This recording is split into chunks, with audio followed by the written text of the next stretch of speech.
Ayan, dito kami sa farm. Ang dami-daming pananim. Ay, ang galing na, ang dami nila. Ang daming May black, brown, white, may manok. Ang galing. May mushroom, may itlog. Dito po. Ang galing-galing. Oo. Yan. Kasama mo kami.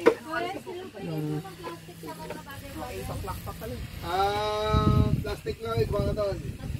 Ayaw mo mamitas bukas? Ay, mamimitas na lang ako. Oo. Hala? Wala kang alam sa pagtatanim. Hala, marunong ako nun eh. Marunong talaga ako magtanim. Kailangan nyo ho ng taga-tanim. Ay, kukunin mo for pictorial purposes kayo lang na. Kasama niya yan sa kanyang vlog. Oh, pagpunan niya ng picture. Naka-shell. Lumapit-lapit ka doon. Ate Kay, pa-document naman dito. Yung telepono ni Mami. Yung phone ni Mami. Ayan. Ang galing naman. Yung sili, yung talong. Pinakamaganda. So, dito po kami sa farm. Kaya yung sada, ayaw po nila, yung sada niyo ma'am. Ni Ate Di Marvin. ba ang daming matalong na pan? Sabi hindi. Sa payat. Tapos ito, may din sila, oh. Kasi yung galing na po. Ayan, oh. Kamatis. Ayan, galing na ba? Ang sipag naman nila magtanim. Ang galing. Ang galing kubo.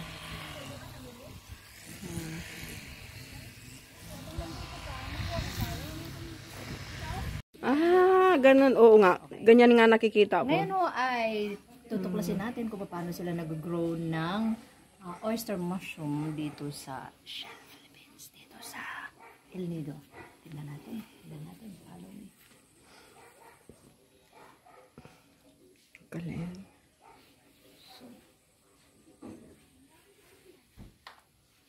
Galing. Ayan siya. Ano po ito? Bali yan, yung pinaka-mushroom na po siya. Galing siya sa mushroom bag or fruiting bag. So ito ay dayami ng palay. Tapos ipapak mo siya. And then pag-pack, iluluto mo siya ng 8 to 10 hours. I-steam mo siya para at least matanggal yung mga bad bacteria. Kasi lalagyan nyo po siya ng yung pinaka-spawn na tinatawag. Yung good bacteria na white. So, para at least mabubuhay siya sa loob at saka magiging mushroom paglabas. Pagka contaminated po siya, black siya. So, ibig sabihin, hindi pa pwedeng kainin or hindi siya magiging mushroom. Kaya, malinis siya kasi, yun nga, na-sterilize na maayos. Apo. Ang galing. Nag-harvest na sila. Oyster mushroom. Karami ang mabuproduce sa isang tube. Yan, halos 1 kilo per isang tube. Dayami lang po. Dayami lang po yun. So dito kasi wala namang pa ng dayami. Hinihingi lang namin pag during harvest time ng palay. Pero other alternatives po pwede rin yung tuyong dahon ng saging. So babasain lang tapos either i-chop or para ma-pack na pasok sa plastic na maayos. Galing. Diba? Galing. So malinis talaga ang ating mushroom. Hindi yata mabubuo yan kapag madumi. Pag contaminated, hindi po siya magiging mushroom. So dapat hindi siya contaminated. So dapat nag-i-sterilize ka ng kamay mo bago mo taniman. Maselan masyado. Ano ba ang temperature natin ngayon? Dapat humid siya. Tsaka marami mabasa na yan. Parang yung moisture. Moisture ang kwan sa kanya eh. Kung hindi siya properly moisture, dry siya. So pangit. Hindi din maganda. Hindi rin maganda. Hindi tutubo ng maayos. No? Yeah. Tandaan, kapag hindi malinis ang kamay, madumi ang pagkakagawa, hindi tayo makakabuo ng mushroom. Okay? Hindi sana pagka sa susunod i-request natin kay Kuya, sana kinukulture na rin nila mga good people like us. Dumami tayo na parang kabuti. Diba? Kasi kukunti na lang tayo.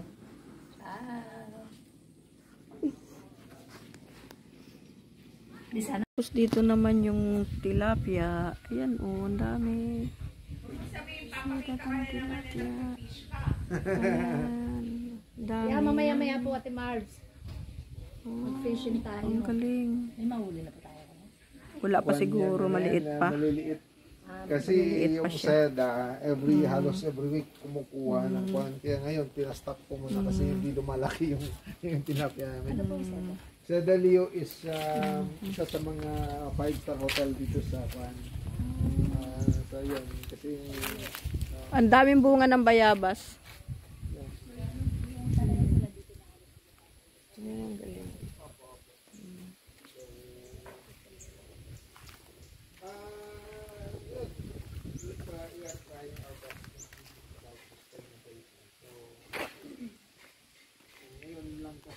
Tapos ito yung ating jackfruit, kaya lang maraming sira yung jackfruit.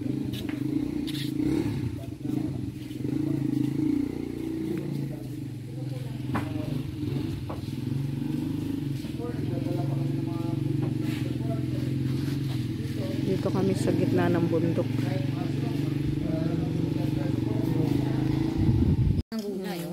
Ayan, pagod na pagod ako. Ayan, kainan na naman. Wala nang ginawa kundi kumain. Si Tita Marbs ay nag-bake. Yes. Try it. Binig ni Ate Marvy. Ito bukas. Ate Haze. Ayan o, nasa ibabaw na yung mga isda. So, diba? Oo,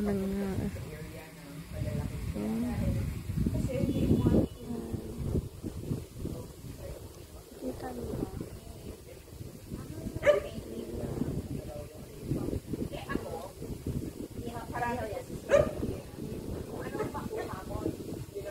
Grabe. Pupunta ako doon. Tapos makukuha ko ganyan kalalaki. Dahil sila ganun sa Ayan, may litos din silang tanim. Sarap. May strawberry. May strawberry din.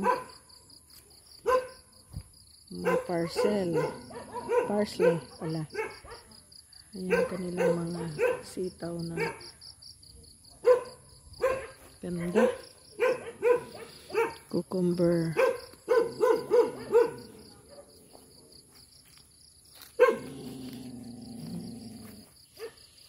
Ganda.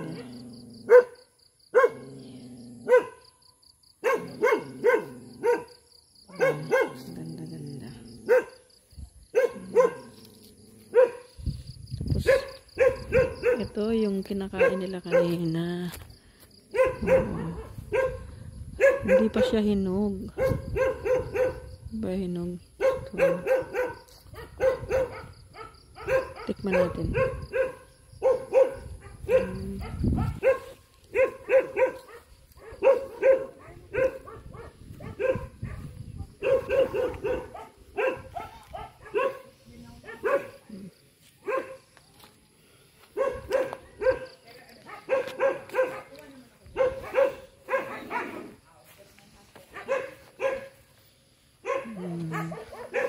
Ayan mga cottages.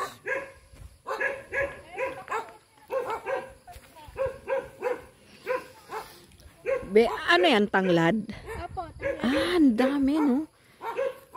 Hindi kaya ako nabubuhayan yan. Bakit kaya? Oo. Paano bubuhayan yun? saksak lang. Oh? Bakit hindi nabubuhay sa amin? Paano nga po lupa dito yung sandy? Oh, kailangan pala sand yung lupa. Po, pero puerto po kayo, no? Lagi akong bumibili na pantanim. Ay, ito. Saan? Dito ang aming room. Saan kami? Ah, okay. Kasi sila ni Miss Marky. Ah, okay. Ina. Kasi yung loft Ah, ganon. may loft yan pero Gusto mo dito ka sa overlook? wala yung pinaprepare yung taas. Dito na lang. Dito na lang. Dito na Ito lang. naman, ang may ilaw po dyan. Yan po. Salamat. Sige po. Ito ang room namin. Galing naman. May CR. Ilaw. Yung comfort room po isa-isa po lang may Ah, galing naman. Tag-isa. Ganda, no? Ganda ng kubo. Ganito kayo paggawa natin. Ganda Ito naman. si Joner Trading ang gumawa nitong pinakakubo. Pero yung CR, ako po yung nagpa-construct kasi hindi ko gusto yung plumbing nila. So nalalaglag yung tiles, yung mga ganun. Ay, oo. So hindi ganun ka expert pa kumbaga sila. Sa mga native products yun. Galing. Yan. Sa mga native products, okay Tapos lang. mayroon pang taas. Tapos yan ang guys, yung kubo. Tapos merong siyang taas. Kaso walang ilaw, hindi natin maano. Yan ang hagdan. Ang galing naman. May paakyat pa siya. Ganda. Ganda ng pagkakagawa. So ito dito ako. May CR din ako kaso hindi yata. Tingnan natin. Ayun, yan. Yan merong ilaw. Ay, ang galing naman, no. Tapos dito. Ayan, oh, ang galing, oh. Guys, oh. Diba? Tapos yun. Ang galing. Diba? Patayin natin ang ilaw para walang ganda, no? Magkano kaya yung ganitong Oo naman. Ang cute talaga. Oo. Ganda ng kubo, guys.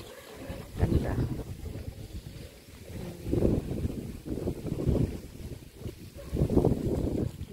Daming taniman. Galing ng farm. Daming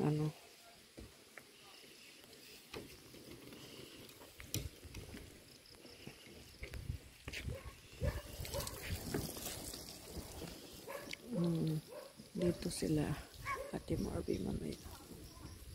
Galing. Yung malunggay. Taas na siya.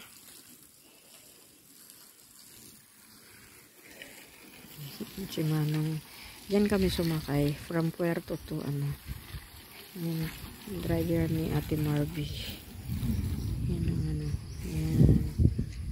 Ganda-ganda. Ng mga halaman. Okay guys. Enough na. Gabi na dito pero maliwanag pa naman kahit pa paano. Ang ganda-ganda ng lugar.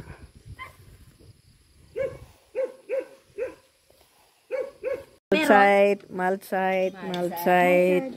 Bon appetit. Ayan. Diba? Ayan. Tapos lasang lasa yung Guys. tanglad. Kain kami dito. Diba? Halika na. Sabay-sabay na tayo. Kitang bilas na kayo. Ayan. Wala, natatakot sila, te. Natatakot sila sa Oh, ayan oh. Takot sila.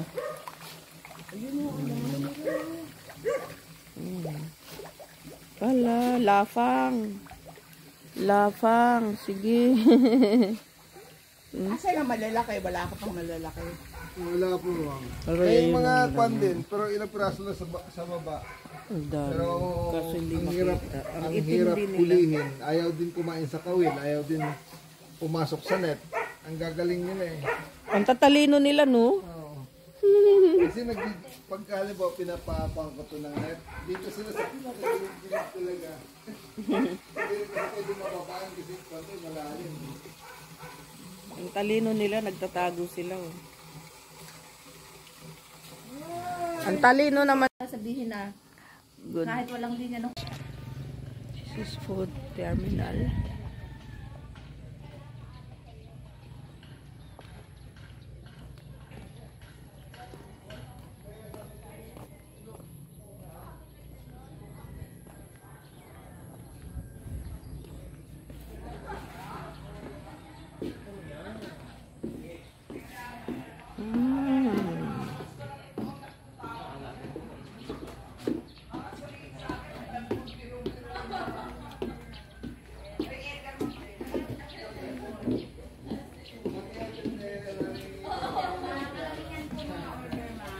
Hello.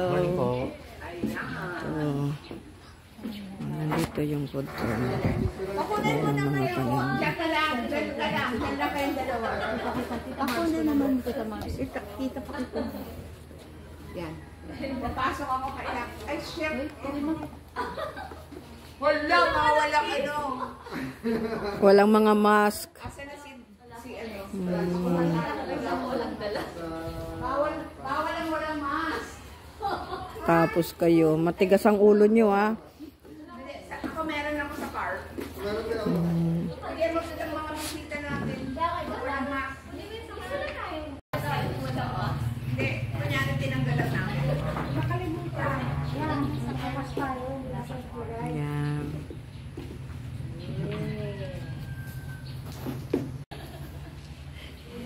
Para wala na hello.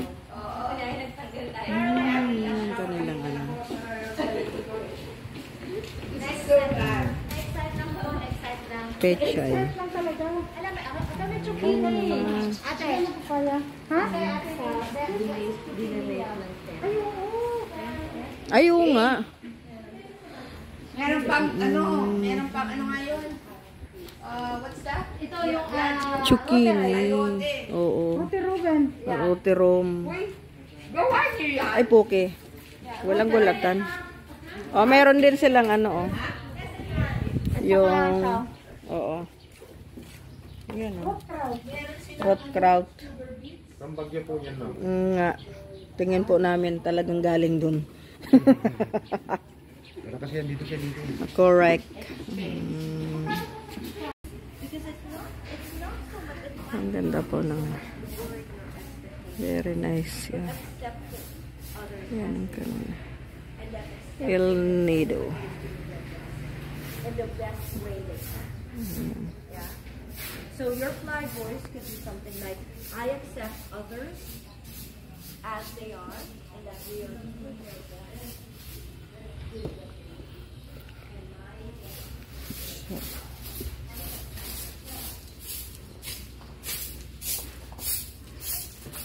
So, dito sale. Wow.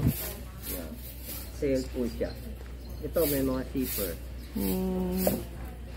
Ito red.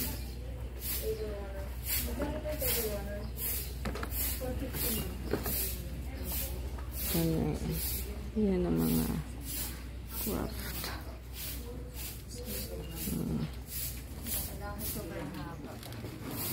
Ay, blue. May ibang kulay naman. Meron yan green, brown. Ganda-ganda lang. Guys. Nice kaayo.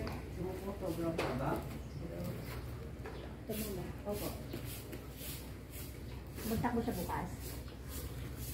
Magtakbo rin po sa bukas. So, ito ya. Magtakbo Ayo. sa bukas. Tapos Clovey. The try stick for this itashi is 1,500. Also, 500 di eine Stück fundeda. Also, this is try stick. So, 1,500. Ein Stück, ja.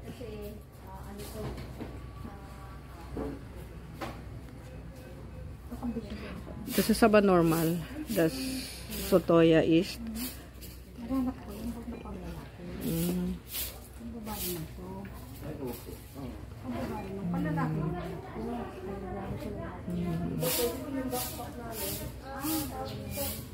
Akala ko tinawagan ko para mag-usap kami.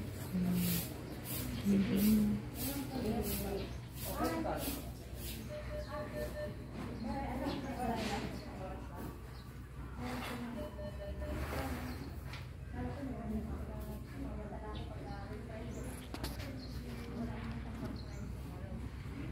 ganda ng ng place. Ang ganda talaga ng pagkakagawa ng kubo.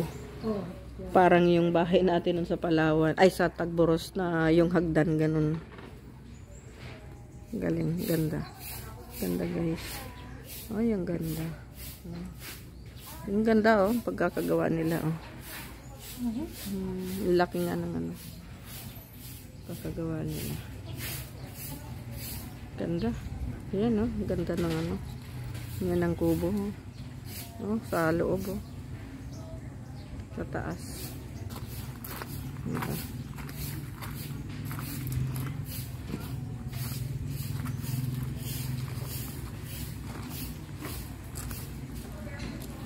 Yan.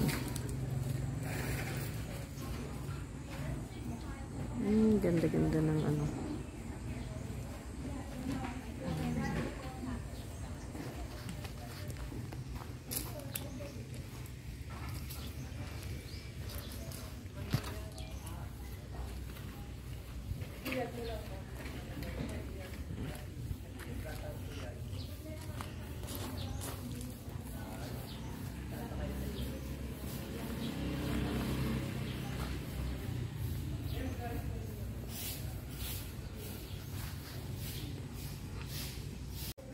yung orchids, yung tiger, ang ganda niya.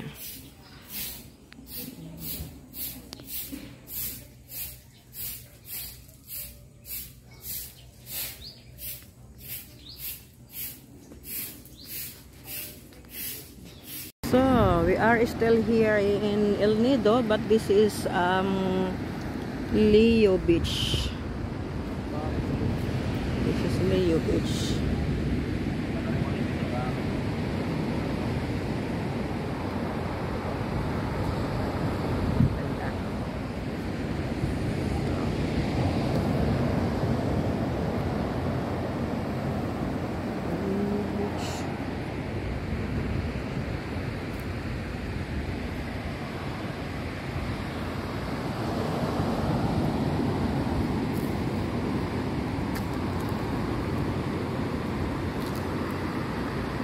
Grabe, lakas ng alon.